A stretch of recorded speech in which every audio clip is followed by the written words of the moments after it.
Hello Ritu అనుకున్నారా? నేనే. So మజాకా sets లో ఎలా ఉంటారు ఏంటి ఆర్టిస్టులు అందరూ ఎలా జరుగుతుంది షూటింగ్ అని చెప్పేసి సెట్ కి వచ్చాను అనమాట సరదాగా. సో రీతు గారు చూస్తే షార్ట్ లో ఉన్నారు. సరదాగా క్యారవెన్ చూద్దాము. అసలు హీరోయిన్ కి ఎన్నెన్ని ఐటమ్స్ యూజ్ చేస్తారు చూడండి. అసలు వాళ్ళ చెప్పులు కానీ లేకపోతే జ్యువెలరీ కానీ బట్టలు కానీ ఇన్ని ఉంటాయి. ఇది చూసి ఇక్కడే స్ట్రక్ అయ్యి అన్ని అబ్జర్వ్ చేస్తున్నాను. సో ఎవరైనా చూస్తే ఏమైనా అనుకుంటారేమో, మీరు చూసేశారు. పదండి మనం సెట్ లోకి వెళ్ళి వాళ్ళతో మాట్లాడదాం. Okay, see you, let's go.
నేను ఒకే ఒక రోజు వర్క్ చేసా ఈ సినిమాలో, బట్ ఇదంతా నా ఫ్యామిలీ లాగా అయిపోయింది. ఎక్కువ ఓన్ చేసేసుకుంటున్నాను.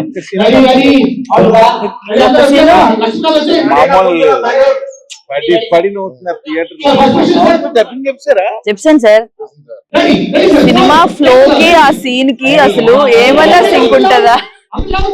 అలాంటి సీన్ నాకు తెలిసి ఏ సినిమాలో చేసుండ్రు. కానీ షూటింగ్ లో చాలా కష్టం అబ్బా. మేకింగ్ సినిమాలు చూసి ఈజీగా మనం అనేస్తాం గానీ అక్కడ ఆన్లైన్ ఎడిటింగ్ చేస్తాడు స్వామి. యా స్వామి, ఇక్కడ ఎలా ఉంటదంటే ఆ షార్ట్ ఇక్కడ వెంటనే రికార్డ్ మనం షూట్ చేయడం, ఇక్కడ ఎడిట్ చేయడం, ఆన్లైన్ ఎడిట్ ఇమీడియట్ అయిపోతుంటది. మా ఊరు దగ్గర ఇల్లూరు చుట్టాలు అనకాపల్లి రేపు వెళ్తున్నాను సార్ నేను. కోండ్రం దగ్గర ఏదో ల్యాండ్ ఉందంట చూడడానికి.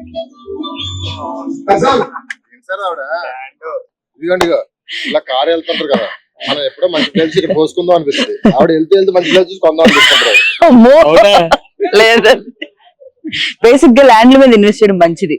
సో మజాకా సినిమా హిట్ అయిన తర్వాత డబ్బులు వస్తాయి చూడండి, అందులో నేను ఒక రోజు చేసినందుకు కొంచెం అమౌంట్ ఇవ్వండి. ల్యాండ్ మీద ఇన్వెస్ట్ చేసుకుంటా. దీనికి మాట రాదు, ఎందుకు ఇస్తారు మాకు?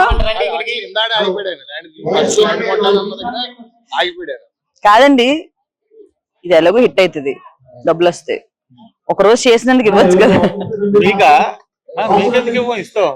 నిజంగా ఈ బిట్ ఉంచండి. సినిమా హిట్ అవ్వగానే మీకెందుకేమో అంటే ఎంత పర్సెంటేజ్ ఇవ్వచ్చు? అది ఎప్పుడో ఇచ్చారు.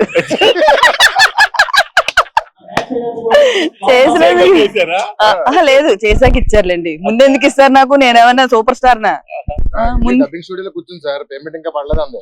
అది వేసామమ్మా డిపాజిట్ అవ్వలేదంటే ఇలా ఫోన్ పట్టు కూర్చుంది. క్రెడిట్ అనగానే రెడీ. మర్చిపోయా, డబ్బింగ్ అమౌంట్ ఇవ్వలేదండి. డబ్బింగ్ కి కార్ లో వచ్చింది, కార్ కి నుంచి ఇవ్వలేదు. కానీ డబ్బింగ్ చెప్పినప్పుడు కూడా ఎంజాయ్ చేసేది తెలుసా నేను సీన్ ని. మామూలుగా షూట్ లో మనం అందరూ ఉంటారు కదా, ఫుల్ నవ్వుకుంటాం. నేను ఒక్కదాన్ని చెప్తూ అండ్ వీళ్ళిద్దరు కాంబినేషన్ మీకు తెలిసే ఉంటది. మామూలుగానే సినిమాలో ఫన్ ఫన్ ఫన్ ఉంటది, బట్ ఈ సినిమానే ఫన్ మొత్తం. సో ఇంకెలా ఉంటుందో. సీట్లు వేస్తాయండి, చూసారా? సీట్లు వేస్తాయి, డైలాగ్ చెప్పడానికి కూడా లేగట్లేదు సార్. ఇంత పెద్ద మూమెంట్ కానీ ఈయన చేసిన మూమెంట్స్ ని మనం ఒక సార్ మాస్టర్ వాడుకోవాలి. ఎందుకంటే ఇటు కాలు ఊపడం అనేది, ఇలా అనేది, ఇది ఒక స్టెప్. నిజంగా ఇవన్నీ ఈజీగా రావు, ఓన్లీ త్రినాథ్ గారికి మాత్రమే వస్తాయి.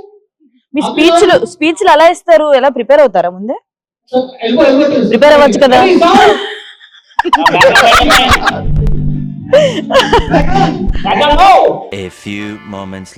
వర్క్ మోడ్ లో ఉన్నారు, మన మీద డిస్టర్బ్ చేసినట్టుంది సెట్స్ లో.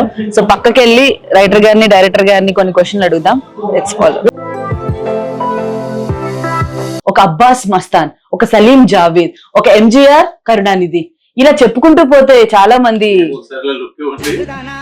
మీరే డౌట్ పడకండి. సరే మనం మజాగా గురించి మాట్లాడదాం. అసలు అంశు గారిని మళ్ళీ రీఎంట్రీకి తీసుకుందాం అని ఎందుకు అనుకున్నారు ఫస్ట్? నాకు అది బికాజ్ నాకు 1 day లోనే ఆవిడ చాలా క్లోజ్ అయిపోయి అబ్బా మళ్ళీ బ్యాక్ వచ్చారనే హ్యాపీనెస్ చాలా ఎక్కువ ఉంది. అందుకే ఫస్ట్ క్వశ్చన్ అంశు అడిగారా? అంశు గారి గురించి తెలుసుకోవాలండి. ఫస్ట్ ఎలా అప్రోచ్ అయ్యారు, ఆవిడ రోల్ ఎలా ఉంటది, ఆవిడ జర్నీ ఎలా ఉంది ఈ సినిమాలో, అవన్నీ మాకు చెప్పండి. అంశు గారి రోల్ ఎలా ఉంటుందో ప్రసన్న గారు చెప్తారు, అప్రోచ్ నేను చెప్తాను. ప్రాపర్ గా అంటే హీరోయిన్ ఉండాలి, రావు రమేష్ గారి కాంబినేషన్, బట్ హీరోయిన్ లా ఉండాలి. అంటే రావు రమేష్ గారి ఈ అమ్మాయిని పడేయడం జన్మకు అవుతుందా అన్న ఫీలింగ్ చూసే వాళ్ళకు ఉంటే కథలో కూడా ఒక ఇంట్రెస్ట్ ఉంటది. సో అలాంటివి ఉండాలి. ప్లస్ ఇప్పుడు రెగ్యులర్ గా కాకుండా ఫ్రెష్ గా అంటే బ్రీజీగా ఉండాలి. సినిమా అంతా ఒకలా ఉన్న వాళ్ళిద్దరిది ఫ్రెష్ గా ఐడియానే ఫ్రెష్ గా ఉన్నప్పుడు అది బ్రీజీగా ఉండాలని అనుకుంటుండగా సడన్ గా ఈవిడ కనిపించారు. అది ఎలా కనిపించారు ఏంటి ఆయన చెప్తారు కానీ కనిపించారు. యాక్చువల్ గా ఏంటంటే మేము ఏమనుకున్నాం అంటే ఒకసారి పాతప్పుడు సూపర్ పాపులారిటీ ఉన్న హీరోయిన్లు ఉన్న వాళ్ళు మళ్ళీ చాలా నాలుగు తర్వాత చేయకుండా ఉంటారు కదా, అలాంటి వాళ్ళు ఎవరున్నారని లిస్ట్ అవుట్ చేసాం. లిస్ట్ అవుట్ చేస్తే ఈమె పేరు, ఈమె ఎక్కడుంటారో తెలీదు, ఏం తెలీదు. సో ఎక్కడుంటారో ఏంటో తెలీదు. సరే ఒకసారి ఈమెను కనుక్కుందాం. ఎందుకంటే మన్మధుడు సినిమాలో బాగా ఫేమస్ కదా. పాడ్కాస్ట్ లో సడన్ గా ఒక పాడ్కాస్ట్ లో కనపడిందండి. అలా రాత్రి పూట ఇలా చూస్తుంటే లేచి ఉలిక్కి పడి లేచా నేనైతే. అసలు ఈవిడ మర్చిపోయాము. మేము అంజలా జవేరి ఆ యాంగిల్ లో తిరుగుతున్నాం మేము. అప్పుడు కనిపించింది ఎక్కడున్నారు, లండన్ లోనే మొత్తం మీద వెళ్ళా ఫోన్ తీసుకున్నా.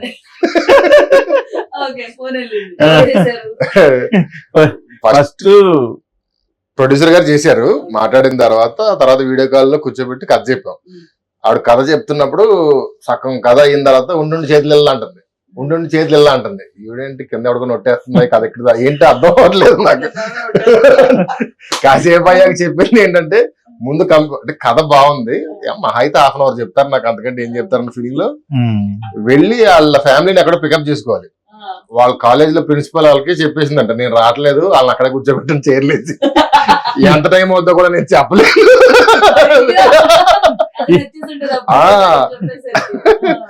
ఉండు ఇల్లు అంటుంది, కింద సలిమంటుందా ఒట్టేస్తుందా అర్థం అవ్వలేదు నాకు.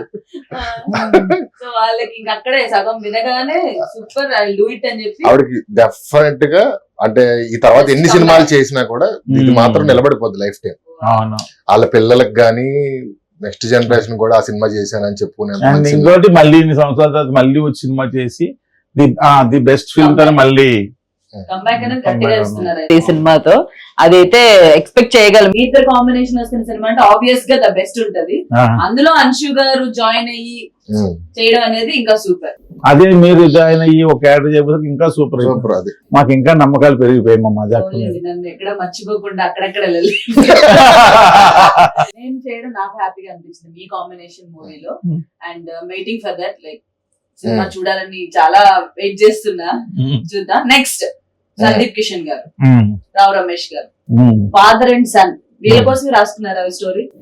ఈయనైతే రావు రమేష్ గారిని మైండ్ లో పెట్టుకునే నేను రాసినప్పటి నుంచి ఎప్పుడు నాకు, అంటే ఈ కథ ఇప్పుడు కాదు, మేము ధమాకా చేస్తున్నప్పుడే పూర్తిగా కాకపోయినా లైట్ గా లైన్ గా తెలుసు. అప్పటి నుంచి రావు రమేష్ గారు అని అనేవారు. ఈయన ఫస్ట్ నుంచి ఆయన అనేవారు, అనుకోకుండా ఆయనే అందులో పడడం జరిగింది. ప్రాపర్ యాక్టర్ అండి, మీ యాక్టింగ్ క్రాఫ్ట్ తెలిసిన యాక్టర్. ఇక్కడ ఏ క్యారెక్టర్ కి ఎంత వరకు ఏం చేయాలి, మాడ్యులేషన్స్ ఎలా ఇవ్వాలి, everything top notches. Next level అండి.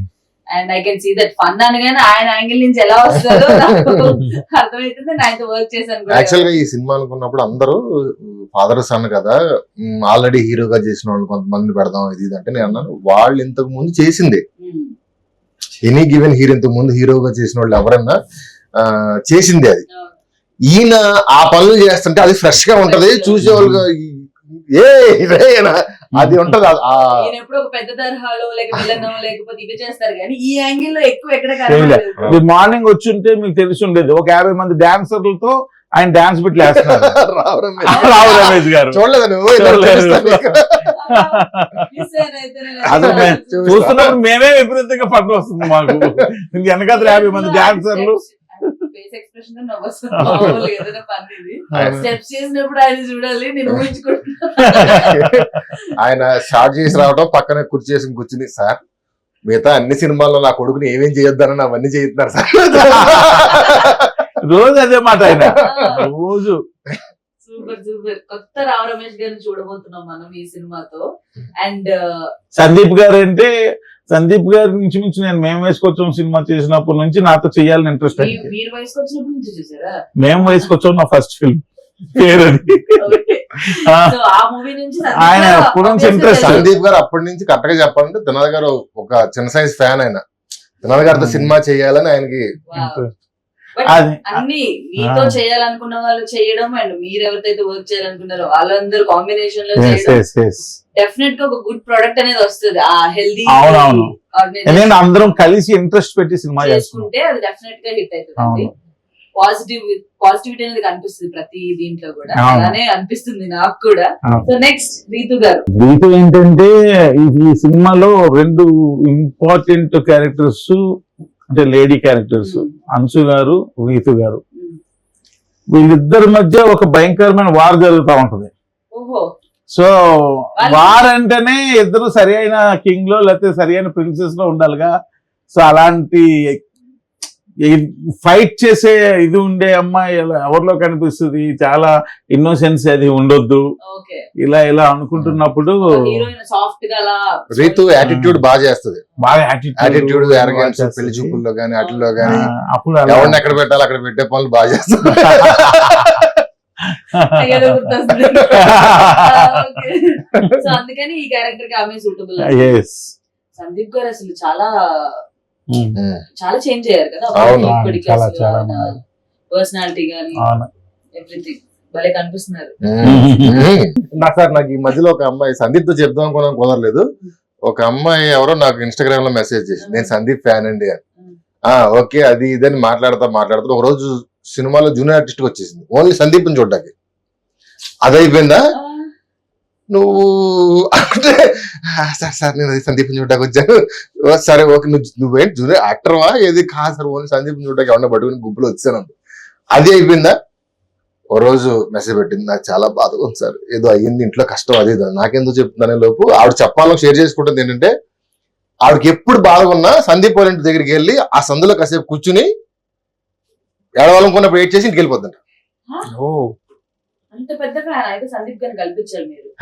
నిజంగా నాకు నిజంగా బాగా అనిపించింది. ఎందుకంటే ఇలాంటి ఇంటర్వ్యూలు ఎందుకు చెప్పారంటే బాగా అనిపించింది నాకు ఏదన్నా బాధ ఉన్నా హ్యాపీనెస్ ఉన్నా ఆయనేనండి. ఆయన నెంబర్ లేదు ఆయనతో ఒకసారి ఎప్పుడో ఫోటో దిగింది అంతే అంట అక్కడ.